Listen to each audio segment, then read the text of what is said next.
Are you tired of the typical libraries with conventional music that makes you feel meh? Introducing Lyrics.com, the music website made for and by minds like you. Our team are lifelong musicians and producers in love with music. Search the Lyrics music catalogs and find music with guaranteed originality. Mark the difference with music of signature at Lyrics.com.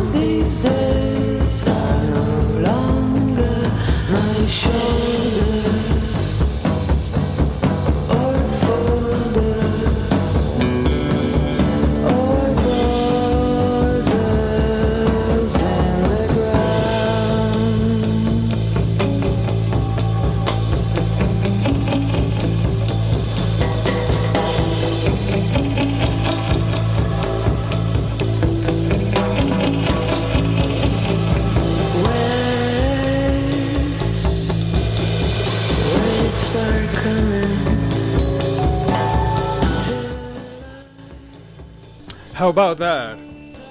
That is an amazing intro. What a wonderful song with a really, really special vibe. And we got the author and the artist, Tamar Aphek, with us. Hi, Tamar. How's it nice. going? You pronounced it really well, I must say. Thank you. My name. Awesome. Your music is incredible. We listening to Drive. Does this belong to your most recent album? Yes, it does. It's one of my favorite songs of the album for sure. It's wonderful, wonderful. So all bets are off by Tamar Aphek. And please introduce yourself. Tell us a little bit about you. Well, I'm a musician, a guitar player and a piano player. And I also produced my last album. And I live in Tel Aviv, in Israel. And during the last years, I've toured. I had many tours in Europe, and I toured the States a little bit. So, that's about it. That is really, really interesting. So, all right. I know you were really, really glad about the participations in the recording and the making of your record. All bets are off. Why don't you tell us who helped you, who participated on this? Well, the album was recorded. The album is a combination of two sessions I've made with two different rhythm sections. One session was in Amsterdam, which I recorded with the bass player Asaf Rachimov and drummer Yoad Korach. And the other session was recorded, the main session was recorded in Daptone Records in Brooklyn. And the bass player is Uri Kutner and the drummer is Yuval Garin. And the whole album was mixed by Daniel Schlett at Strange Weather Studio in Williamsburg. And Greg Calby, which is a legend, mastered the album. There were also some other guest musicians like Benno Hendler and Ofer Koren, which overdubbed some musical instruments afterwards. And I combined everything together and edited it, and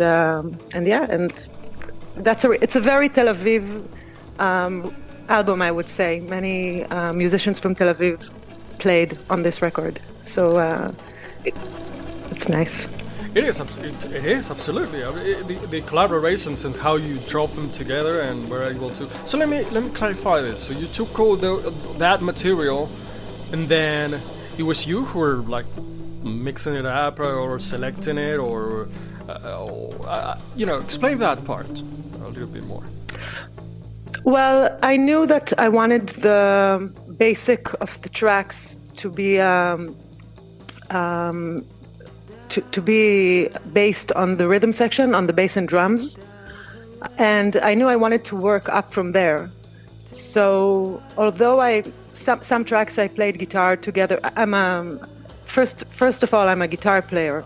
But I felt that, when I play guitar, sometimes I take control all over the song. If I will play guitar if I play as a guitar player, I will you will just hear guitar.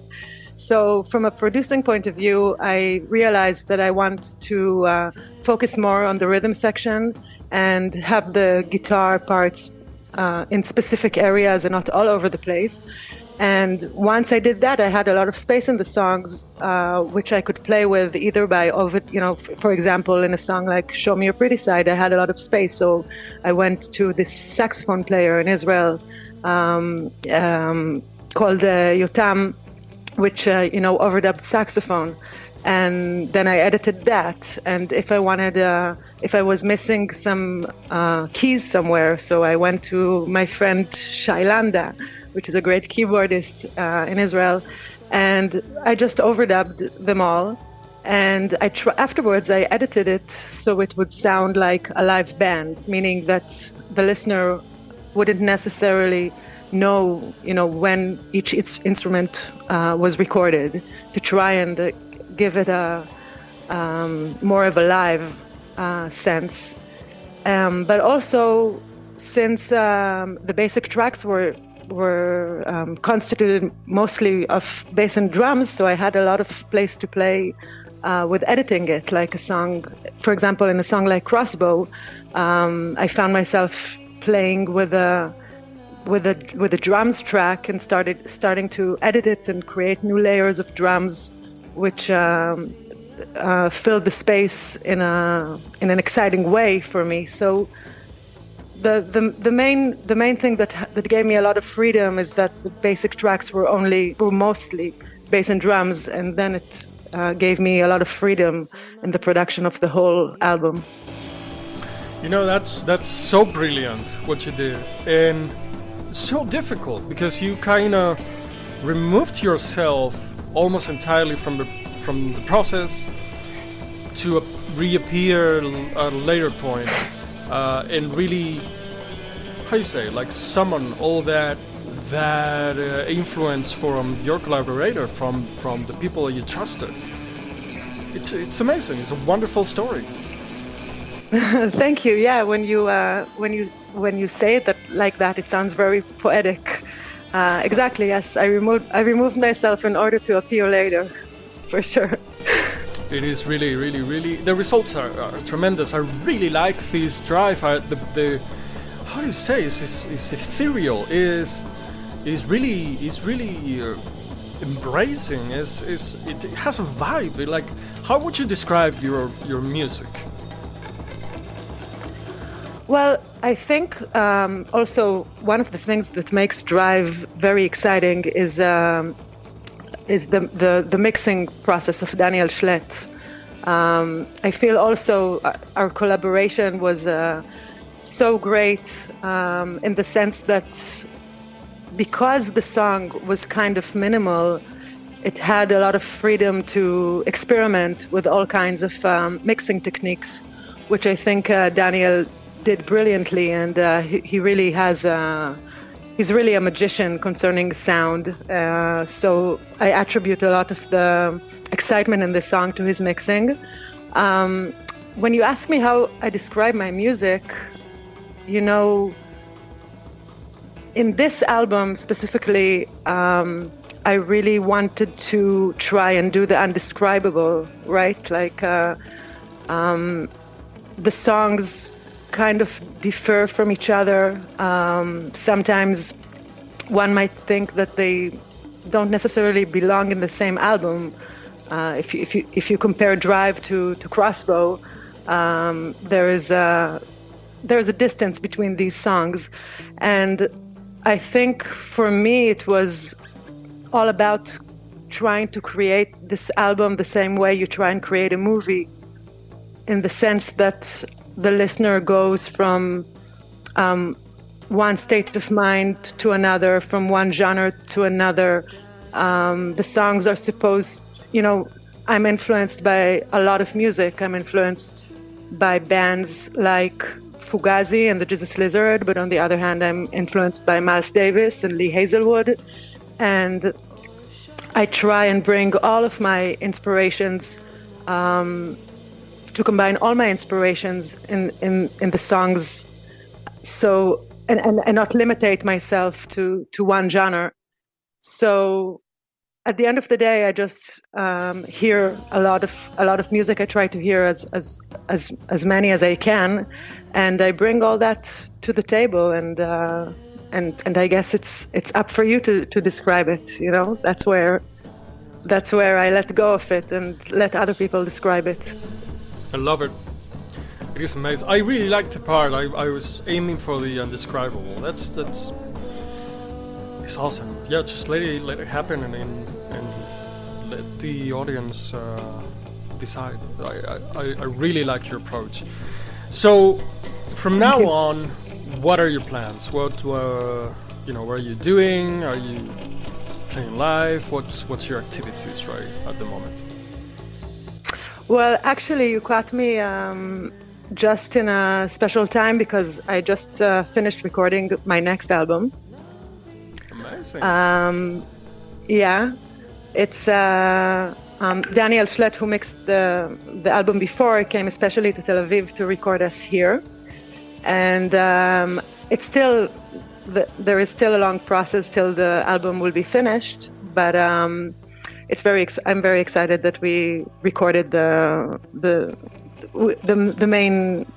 main job is behind us, the main work. And the next thing is me and my band, we're going to tour Canada in September. Okay.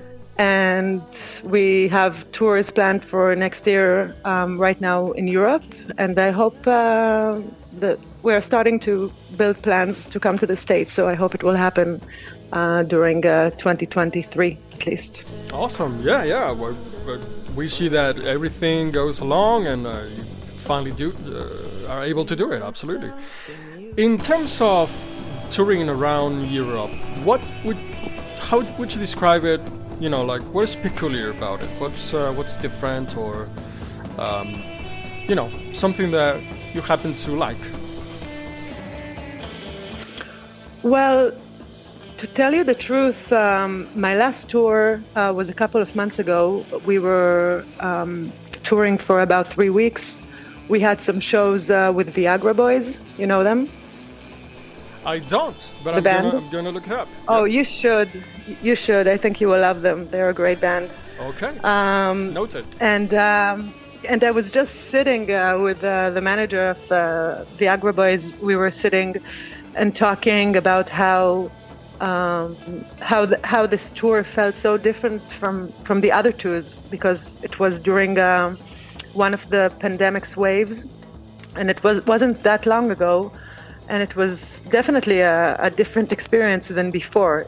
I mean, we played our shows, and there was a curfew at around 11, and that's it. And normally in Europe, and normally while touring, it's a big party after the show, whether you hang out with a crowd, or you hang out, or the band hangs out, or it's a big part of the tour. So after my last tour, I need to remember how it was before. I'm pretty excited to go again in a couple of months. I'm sure now it's better, but the normal tours I used to have were before the pandemic. So I kind of need to remember how it felt like. For sure, after the shows, the crowd, either it was in the merch, even if it was like in the merch table, or just the crowd, normally they would, be much closer to us, be much closer to each other. And now there's this kind of distance that started happening after the pandemic. And I feel people spent, in the last couple of years, listening more to music on Spotify or online, and spent less time in shows. So I think there is a change or a shifting in the relationship between the artist and the crowd concerning the live shows and touring, which is still a process that we need to understand. Okay, what do you think is the part of artists in that process? And the second part of the question is, where do you think it's gonna go to? Can you maybe explain more the first question? I mean, what do you think? What is the artist's role in this period of time when? Yes. Well, you know, I think for many artists, the pandemic, you know, it had its negative effect, of course. You know, the financial effect, which was negative. But I feel for some artists there was this positive effect of having the pressure of performing and promoting. There was less pressure on that, because I think every artist today, you know, has to put some effort and some energy in promoting oneself, and it could be very tiring. So once that burden was lifted, I think it gave artists a little bit of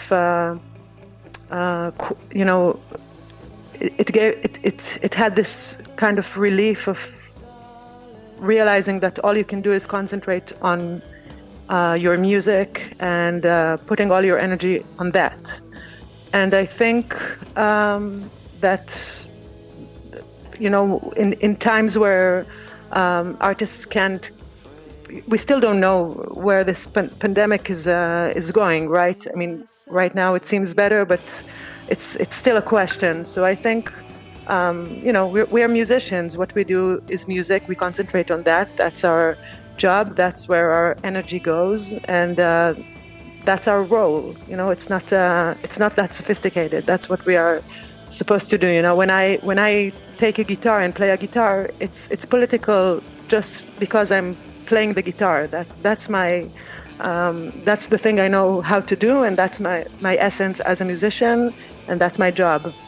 And as for your question, where is it going?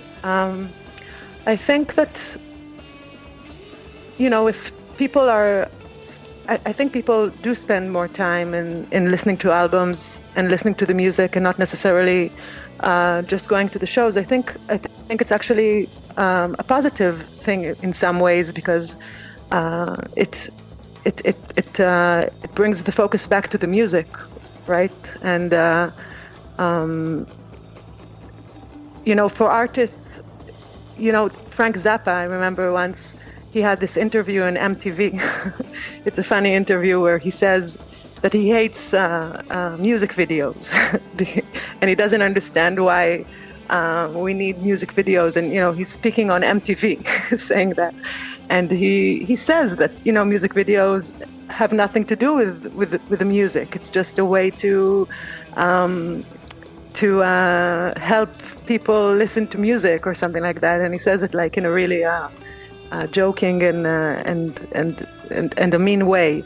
I mean, at the end of the day, I think we as musicians, the thing we want most is that people will listen to our music, and it's an audible experience, right? Like at the end of the day, I do my music because I want someone to listen to it on his headphones and concentrate on the music. And I feel the live show sometimes is, you know, we do it for many reasons. Sometimes it's a really good opportunity to test your music on the audience, to see what works and what works less, what works more. It's fun because you can involve the audience in your creative process and learn from it. But I think that at the end of the day, performing live is meant to bring you and your audience closer. Give them an opportunity to see you, to know you better. And obviously, the social media is kind of replacing it, or it's another channel that enables the audience to know the musician more. But I do think that if it's going to a place where people will listen more to the music itself, then it's a good place. Life is complicated. There are always ups and downs, and you need to navigate between different scenarios, and every day is a new day. And I think that whatever happens, there are always as long as you look at what's happening with an open mind and allow your creativity to navigate you, then you can find your place and make the best of it. That is an amazing thought. It's definitely true. Wow. All right. So I'm glad you agree. Yeah. So okay, Tamar Aphek, a lot to dive into. Really, really thoughtful mind. So Tamar, if you could design your perfect future, can you tell us? Can you describe it for us? What do you think it might be? My personal perfect future, for your in general, but for your career and your musicianship. Well, it's a good question. I hope that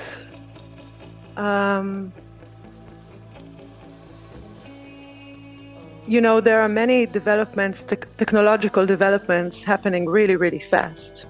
I recorded my last album in Dapton. I recorded it analog, but I edited it on Pro Tools, which is a digital platform.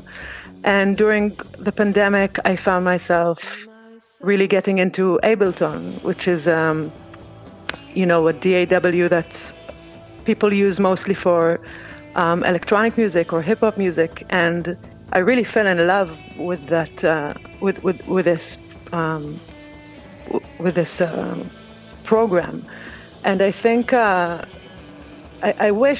hope for myself that I will stay in touch with the technological developments and keep doing music and not being afraid from these developments. I'm reading about all these kinds of developments of algorithms doing music, and the world is definitely going to a new place concerning music and everything else, of course. But and I think it could be a good thing if you know how to use it and not be afraid of it.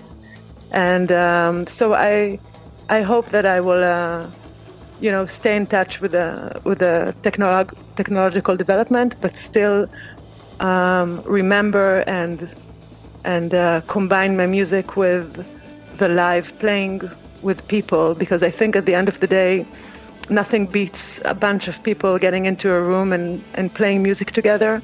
And whatever developments are and whatever is coming, I don't think that it will stop it, and it shouldn't stop it. And I hope we can combine it, and not forget the essence of the live playing of people together. People together, you got it. Okay, Tamar, so if you had an advice for your younger self, what would it be?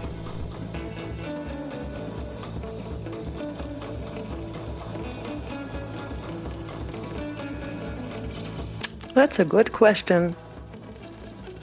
Maybe my advice would be to allow myself to cooperate more with people, because I have a tendency of doing everything myself.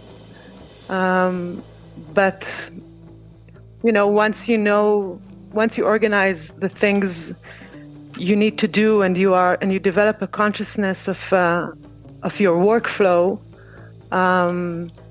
having people assist you is a good thing. And I would, my advice would be to do it more. Excellent. Excellent. And I can't but think that you already started doing that, based on the story you told us about the latest record that you made. Yes, and even more, and yes, but even more. I think I hope that I will cooperate more with producers and musicians. Less musicians that work with me on the album, but rather other musicians, maybe working on songs together, stuff like that. I think, I hope that in the next couple of years I will do that more. Excellent. Okay, so thank you so much. It's been an actual fantastic pleasure to have you on. I think you're definitely a brilliant artist and a very thoughtful person. And thank you so much. Absolutely, really happy to have you. So really, all the best. Thank you so much. Thank you so much for doing this with me. I'm really happy. Okay, so we're gonna enjoy a little bit more of Drive. Let's go ahead. Cool. None these days are no longer about us. So above us as they travel.